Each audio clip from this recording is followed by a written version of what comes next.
Hello student, कैसे आप सभी। उम्मीद करते हैं आप सभी अच्छे होंगे, स्वस्थ होंगे और अपने अपने पढ़ाई में व्यस्त होंगे। आज हम लोग बहुपद के टाइप 4 के क्वेश्चंस को देखेंगे और यहाँ पे जो भी क्वेश्चंस दिखाई देगा ये सभी क्वेश्चंस आपका द्विघात बहुपद से है और इसी पे क्वेश्चंस आपके एग्जाम में भी पूछे जाते हैं। और इसमें क्या कहा गया है, पहले उस क्वेश्चंस को हम लोग पढ़ते हैं। इसमें कहा गया है नीचे दिए गए बहुपद में ए, बी तथा सी का मान ज्ञात करें। सबसे पहले हम लोग ए, बी और सी का मान कैसे निकालते हैं पहले वकरा समझेंगे, तब नहीं क्वेश्चंस को बनाएंगे। नहीं तो पता चलेगा ना ई घाट के न ऊ घाट के। तो सबसे पहले हम लोग कॉन्सेप्ट को सीख लेते हैं। क्योंकि यहाँ पे जितने भी बहुपद हमको दिख रहे हैं या जितने भी क्वेश्चंस यहाँ पे दिख रहे हैं सभी क्वेश्चंस द्विघात बहुपद से है। इसीलिए थोड़ा सा हम कॉन्सेप्ट लेंगे द्विघात बहुपद का। हम सभी जानते हैं द्विघात बहुपद का जो व्यापक रूप होता है A X square plus B X plus क्या होता है सी होता है। और द्विघात बहुपद की अगर अधिकतम घात की बात की जाए तो वो कितना होता है, 2 होता है। कितना होता है, 2 होता है। और यहाँ पे जो वेरिएबल आपको सुंदर सुंदर दिख रहा है एक्स एक्स, ठीक है, ये चेंज होते रहता है। इसके जगह वाई भी आ सकता है, जेड भी आ सकता है, पी भी आ सकता है, ठीक है। अब यहाँ पे हमने बात की ये जो होता है A X square plus B X plus C, ये क्या होता है, द्विघात बहुपद का मानक रूप होता है। और याद रखना ए कभी भी यहाँ पे 0 के बराबर नहीं होगा। अगर गलती से ए 0 के बराबर हो गया तो ये पूरा टर्म क्या हो जाएगा, 0। क्या हो जाएगा, अरे 0 गुना एक्स स्क्वायर क्या हो जाएगा, 0 हो जाएगा। अगर मैक्सिमम में पावर इसका 2 नहीं रहेगा तो द्विघात बहुपद होगा, बोलो तो नहीं होगा। अगर किसी भी बीजी व्यंजक, ठीक है, का चर में अधिकतम घात कितना है, 2 है, तो समझ जाओ कौन सा बहुपद है, द्विघात बहुपद, ठीक है। अब यहाँ पे ए कभी भी 0 के बराबर नहीं होगा, बी 0 हो सकता है, सी भी 0 हो सकता है, ठीक है। लेकिन हम यहाँ पे बात करेंगे ए बी सी का वैल्यू हम लोग कैसे निकालते हैं, ठीक है। तो याद रखना है ए का जो वैल्यू होगा, जो एक्स स्क्वायर का गुणांक होगा वही किसका वैल्यू होगा, वही किसका वैल्यू होगा, ए का वैल्यू होगा। जोर से बोलो।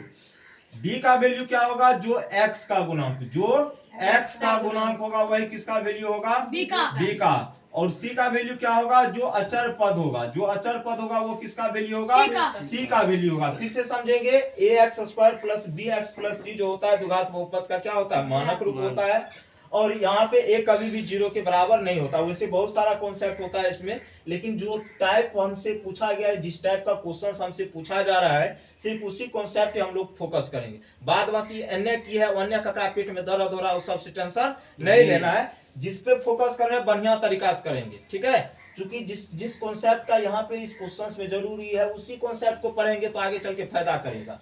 अब यहाँ पे ए का वैल्यू कैसे निकालेंगे, जो एक्स स्क्वायर का क्या होगा गुणांक, बी का वैल्यू कैसे निकालेंगे, जो एक्स का गुणांक, और सी का वैल्यू कैसे निकालेंगे, जो अचर पद होगा उसी को बोलेंगे, ठीक है। लेकिन याद रखना है वेरिएबल आपस में चेंज होते रहता है, जरूरी नहीं सब जगह एक्स मिलेगा, वाईओ मिल सकता है। जना कखन कखन जाए बकरियों के मंस तुया ख्याल रखी तो यह बात, ठीक है।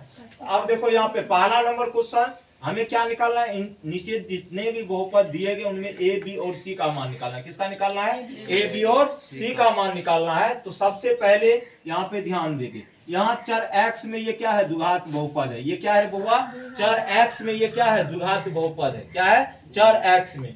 तो यहाँ पे हमने क्या कहा, हमने कहा a का वैल्यू क्या होगा, जो एक्स स्क्वायर का गुणांक। तो एक्स स्क्वायर का गुणांक यहाँ नहीं कुछ तो कितना है, 1। कितना है, 1। तो a का वैल्यू कितना हो जाएगा, 1। कोई दिक्कत।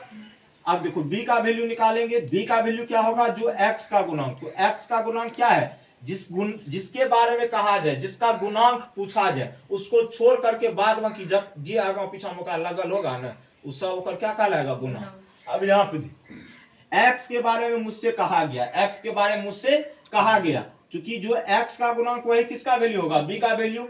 तो x को छोड़ दो, इसके पीछे क्या है, -2 है, तो b का वैल्यू कितना होगा, -2। Any problem.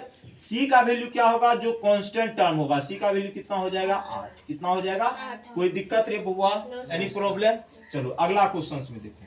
अब यहाँ पे देखो ये चर y में एक बहुपद है, ये क्या है, चर y में। ये किस में था, x में। ये क्या है, चर y में एक द्विघात बहुपद है। मतलब है सब द्विघाते बहुपद, लेकिन यहाँ पे वेरिएबल चेंज हो रहा है। यहाँ पे x था तो यहाँ पे क्या है, y।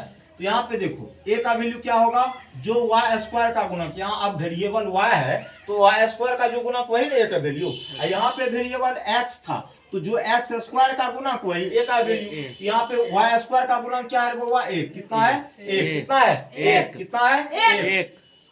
अब देखो b का वैल्यू कैसे निकालेंगे, जो y का गुणांक, तो y को छोड़ देंगे, बचा कितना माइनस का 3, तो b का वैल्यू कितना होगा माइनस का 3। अब कांस्टेंट टर्म दिख रहा है, नहीं दिख रहा है, तो c का मान कितना हो जाएगा लड्डू। की ब्याह देते रे लड्डू। खेलिए ना लड्डू, पाकल पाकल गधा सब। चलो इधर देखो, यहाँ पे देखो ये क्या है, चर y में एक द्विघात बहुपद है ना रे। अब देखो a का वैल्यू यहाँ क्या होगा, जो y स्क्वायर का गुणांक, तो y स्क्वायर का गुणांक कितना है 1। b का वैल्यू क्या होगा, जो y का गुणांक कितना 3। c का वैल्यू क्या, जो कांस्टेंट टर्म कितना 8। कोई दिक्कत, एनी प्रॉब्लम, एनी पेट में दर्द नहीं नहीं नहीं, चल मोसार के नहीं याद करे छी। चलो यहाँ देखो, अब देखो ये चर टी में एक द्विघात बहुपद है, किसमें है, चर टी में एक द्विघात बहुपद है। तो यहाँ वेरिएबल चेंज हो रहा है सब जगह, यहाँ पे x था, यहाँ पे y, वहां पे y, लेकिन सब में कुछ ना कुछ अलग जरूर है। अब देखो यहाँ पे कांस्टेंट टर्म गायब था ना, यहाँ पे कांस्टेंट टर्म सब कुछ मौजूद है। अब यहाँ पे देखो, यहाँ पे a का वैल्यू क्या होगा, जो टी स्क्वायर का गुणांक, किसका गुणांक, जो टी स्क्वायर का गुणांक, वही a का वैल्यू, तो a का वैल्यू कितना 1। b का वैल्यू क्या होगा, जो t का गुणांक होगा, मतलब जो t का गुणांक, तो t वाला टर्म तो है नहीं, तो b कितना हो जाएगा 0, कितना हो जाएगा 0। और c बराबर कितना हो जाएगा, जो कांस्टेंट टर्म, तो कितना 15। अब जरा पेट में खलबली मच रहा है तनी को समझो, जैसे ये t स्क्वायर है और माइनस 15 होगा, तो माइनस यहाँ क्या दिखेंगे 15, ठीक है। तो यहाँ पे देखो टी स्क्वायर हम इसको ऐसे भी लिख सकते हैं 0 into T, 0 into T plus, sorry plus नहीं है माइनस है, तो माइनस 15 हो जाएगा, बोलो हाँ या ना। तो T square minus 0 into T, इसको हम इस फॉर्म में लिख सकते हैं ना, बोलो हाँ या ना, ठीक है। या इसको हम ऐसे भी लिख सकते हैं टी स्क्वायर प्लस, क्या लिख सकते हैं प्लस, कोई दिक्कत, यहाँ पे क्या है माइनस 15 है ना। अब देखो 0 इंटू टी और माइनस 15 ऐसे भी लिख सकते हैं, एनी प्रॉब्लम। तो फिर भी टी का गुणा क्या आ रहा है 0, नहीं है मौजूद, यहाँ पे टी वाला टर्म मौजूद है, यहाँ पे नहीं है, तो उसका गुणा क्या होगा 0 होगा। अब यहाँ पे देखो जरा सा, ये चर x में एक द्विघात बहुपद है ना, तो चर x में ये एक द्विघात बहुपद है, तो एक्स स्क्वायर का गुणांक क्या है यहाँ पे x √3, तो a का वैल्यू कितना होगा √3। b का वैल्यू जो x का गुणांक कितना है माइनस का 2। c का वैल्यू कितना, कोई दिक्कत, बोलो हाँ या ना। अब देखो यहाँ पे भी देख लो, a का वैल्यू क्या होगा, यहाँ पे x होना चाहिए, ठीक है।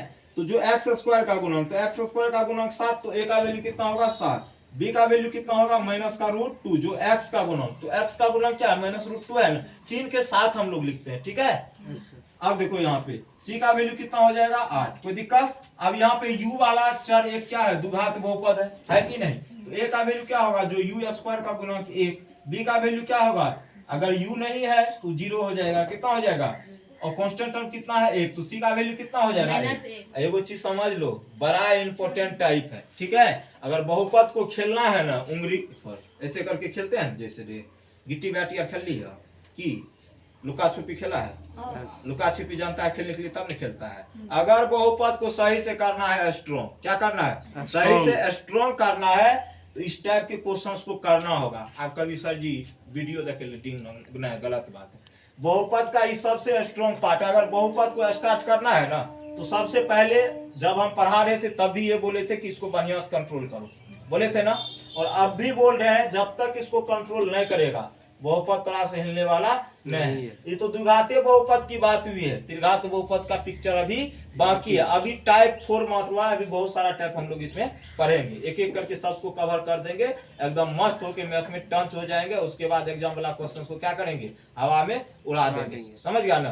तो बाय बाय, टेक केयर, जय हिंद, जय भारत।